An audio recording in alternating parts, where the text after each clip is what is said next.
A teenage girl arrives at her doctor's clinic. It has been months since she began to restrict her eating. While her body shows signs of starvation, she insists that she feels fine and that she has not lost weight. And while her family implores her to eat, she resists the food they offer. She says she does not understand the fuss they make or the need for treatment. The doctor suggests that this was set in motion by a romantic disappointment or another emotional hurt. But whether the patient confirms or denies does not seem to matter. The diagnosis is given. She has hysterical anorexia. This archetypal patient was described by French physician Charles Lessegue in his classic paper on hysterical anorexia, which was published in 1873. Lessegue, along with English physician William Withey-Gall, was the first to define the condition now known as anorexia nervosa. Much has changed since 1873. For one, hysteria is no longer a common diagnosis for distressed middle-class women.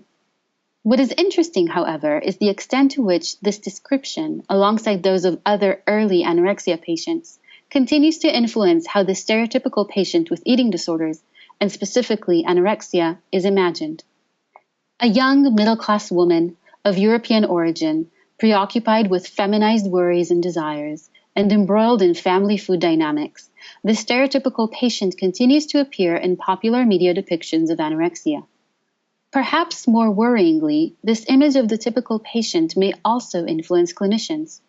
According to anthropologist Helen Vermillion, in clinical practice and research, eating disorders patients of working class or minority ethnic backgrounds are depicted as other or atypical compared to their white middle-class counterparts.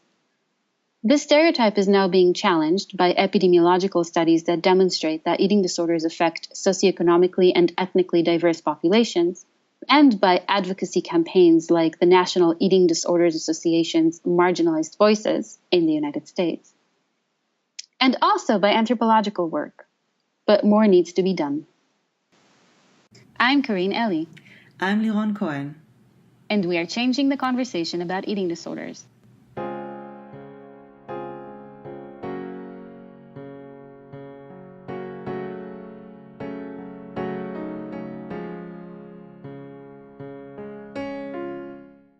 So first of all, Karin, could you share some statistics with us about the differences in eating disorders prevalence among the various demographics?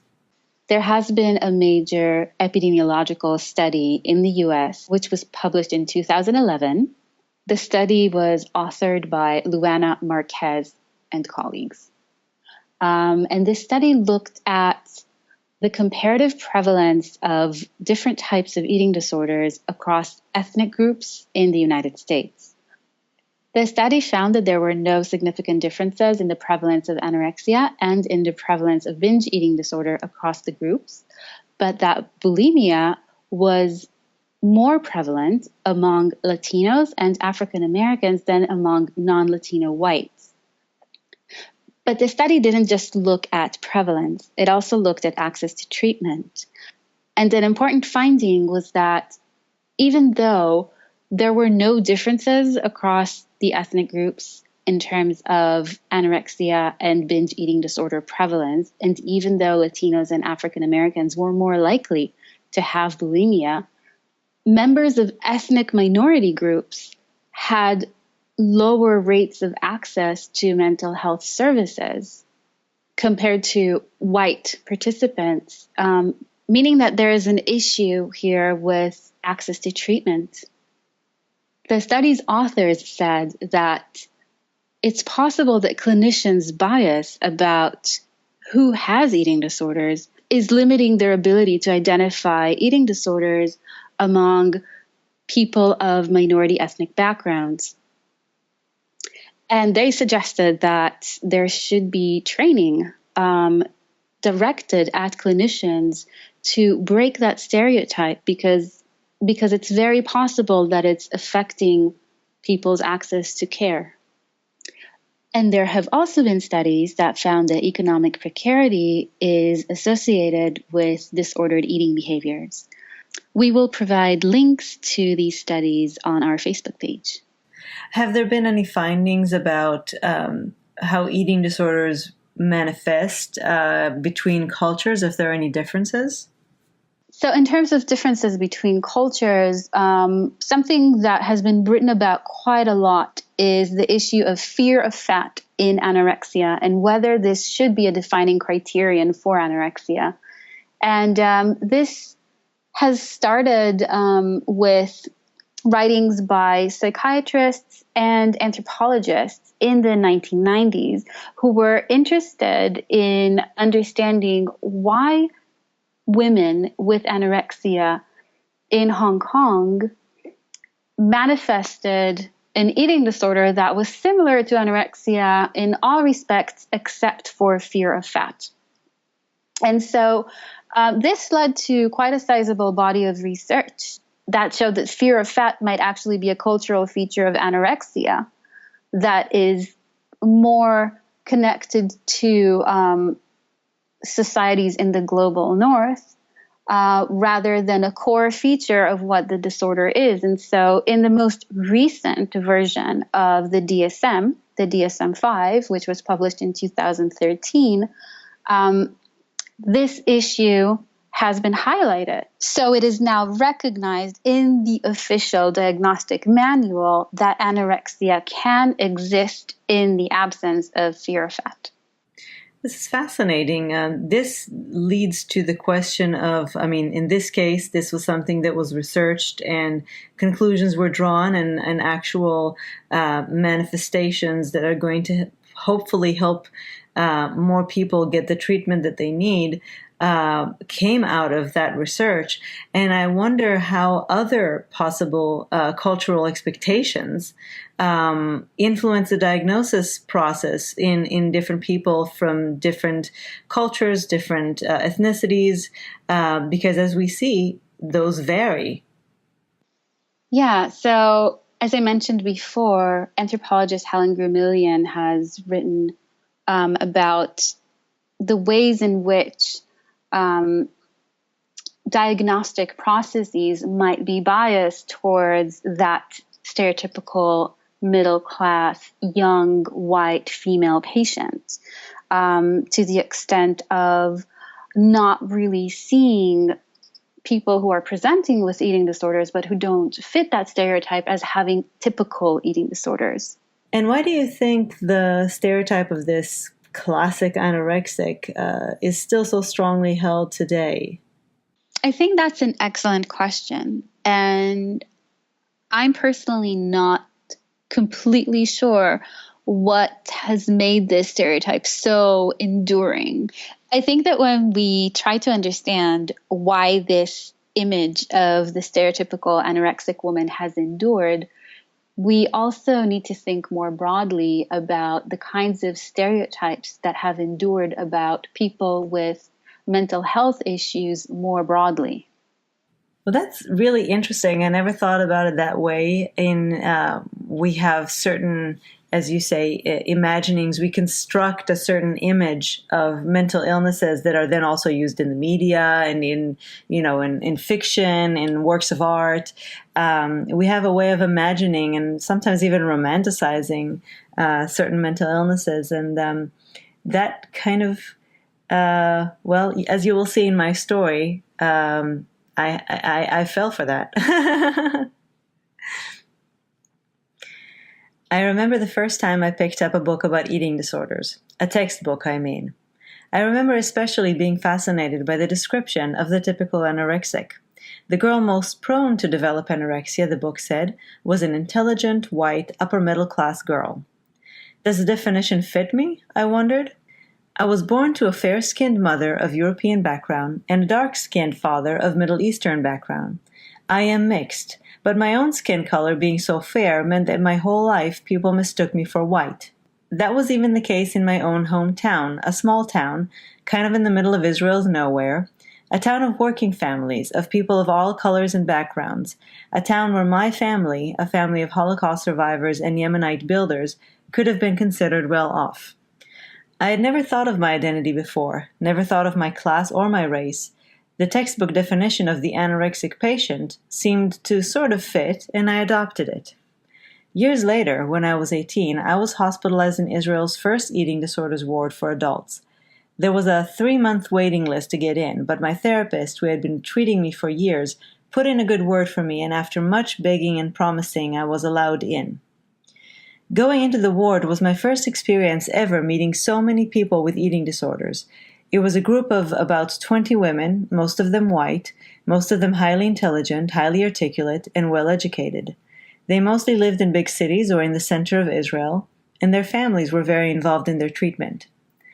I was in the ward for 5 months, and to my great surprise, with every month that passed, the makeup of the patients seemed to change. There were more and more women from different ethnicities. Many more women started arriving from the periphery, from small towns up north or down south. Levels of education varied. By the time I was discharged from the ward, the group of women I was leaving behind me seemed to have little to do with the definition of the classic anorexic I had read about in that book when I was 14. I couldn't figure it out at first.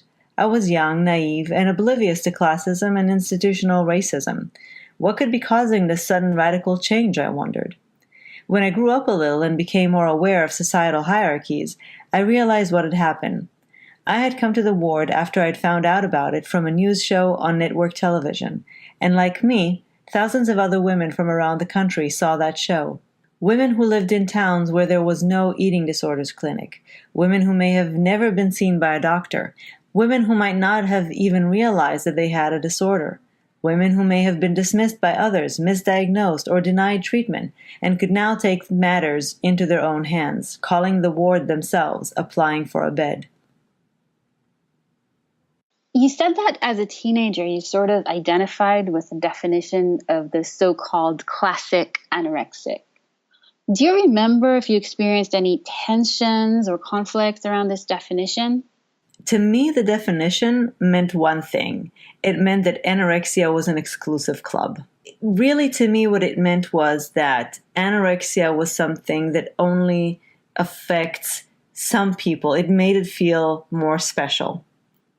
And so when you were talking about how this kind of romanticizing that we do for every different kind of mental illness and the type of people who become affected by it, it really resonated with me and my very young understanding, because part of having an eating disorder is kind of melding with it as your identity.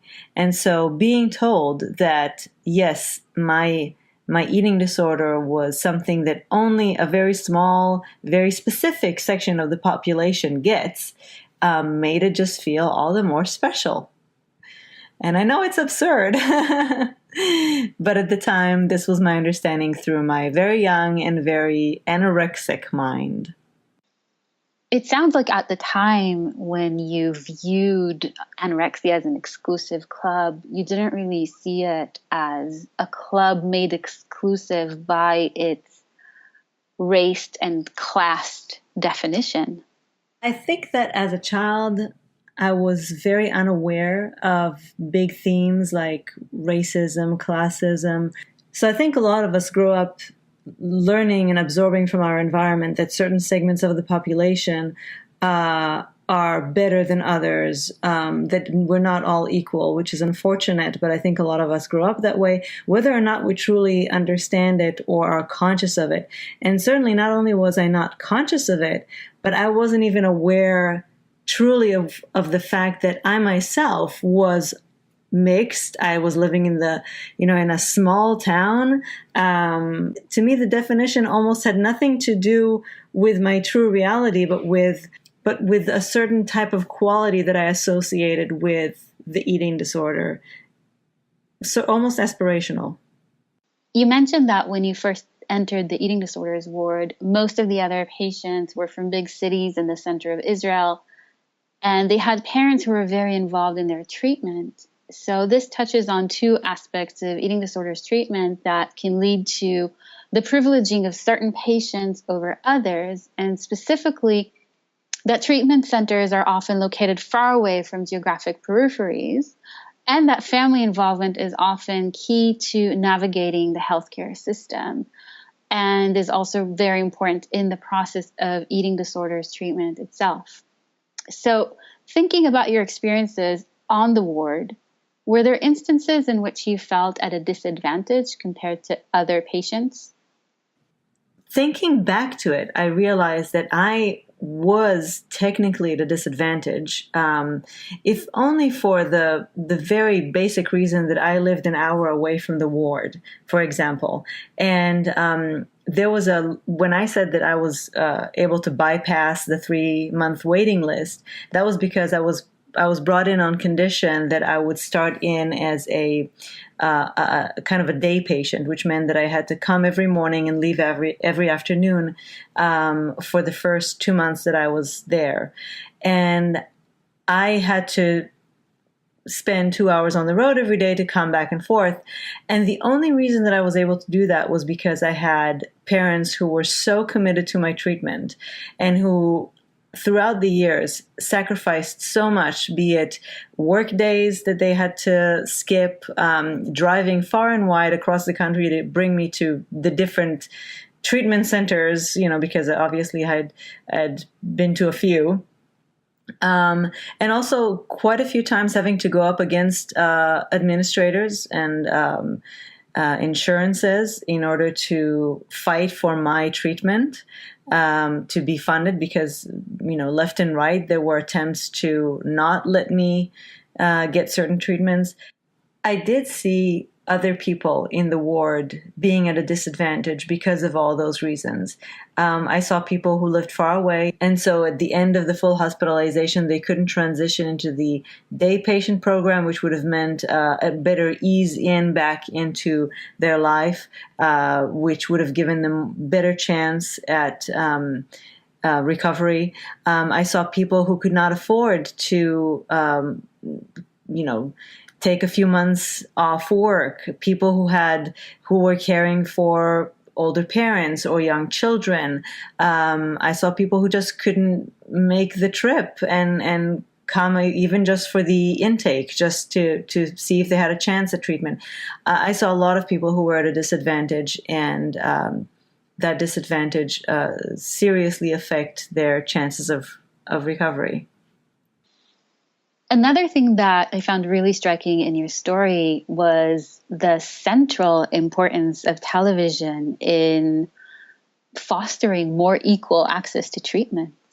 Because we often think of television as propagating stereotypical and potentially harmful messages about eating disorders. But it sounds like a television program in your case proved to be the key to treatment access. Particularly to people from underprivileged regions and backgrounds. Have you had other experiences in which popular media concerning eating disorders had a positive influence? I think, first of all, it's important to note that this was 1999. And this was a standout investigative reporting show in the days before 24-hour news channels and reality TV, where there was more room for substantial news coverage of that type, and there were more eyeballs per show, and it wasn't as sensationalistic back then. So first of all, I think it's important, and we will look at it next month in our podcast. It's important to differentiate and to see the differences between coverage or representations in the media through the years, and how they've changed. The representations have changed, as well as their, I think, impact on me anyway. And that's one thing that films about eating disorders don't do very well, right? I mean, you're the expert on this because I think you've watched pretty much everything out there on eating disorders. But the characters are all white. I remember a Fame episode, and Debbie Allen's character in that episode of Fame was talking about having had an eating disorder in the past. But other than her character, I don't remember seeing other characters with eating disorders across the years, either on television or in films, who were people of color. Have you ever seen diverse representations on screen? Nope. even in the most recent movies that I've seen from the 2000s, it's still all white. And it's oftentimes boggled my mind that to this day they haven't figured out yet that they need to mix it up. And the only way that they've found to mix it up is to add some ancillary characters that are not white, but that still doesn't get us where we need to be, where we need to show that eating disorders affect everybody. And as we see also from research, almost in the same numbers. So the stereotype really hasn't evolved at all. When we're talking about movies, we're also talking about representation in general. So when you take movies and the fact that representation is low to begin with, and then you throw in, again, intersectionality with mental illness and the stereotypes that go along with that mental illness, then combined, it's really, really hard to get anything but the stereotype. And so when you were watching these films and identifying with the characters, did you ever reflect on the fact that these characters were all white American women? Sadly, I think that during the 90s, when I was watching these movies, that was pretty much the landscape. You didn't see a lot that was not white women, especially since, there was also a lack of women in general in television and movies. And when they were there, they were mostly white, straight white women, thin. I mean, really, when you think about it, the anorexic character maybe was a little more extreme, but she was very much reflective of all the rest of the women that you saw on television. White, thin, straight, usually upper middle class.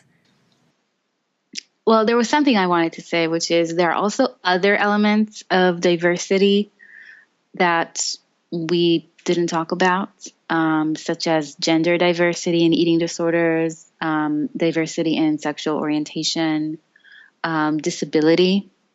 Diversity is a much larger topic than we can cover in 25 minutes or so of a podcast episode. So this is definitely a topic that we're going to return to, and hopefully will also involve people from different groups who have experienced eating disorders in those discussions. Thank you for joining us and changing the conversation. Feel free to email us at any time with comments, questions, or anything else to changetheconvoed@gmail.com. And don't forget to subscribe to our podcast and follow us on social media, where we also have links to other resources and further reading. Look for Changing the Conversation About Eating Disorders on Facebook and at ChangeConvoED on Twitter. We hope you join us again for our next episode on the first Tuesday of next month.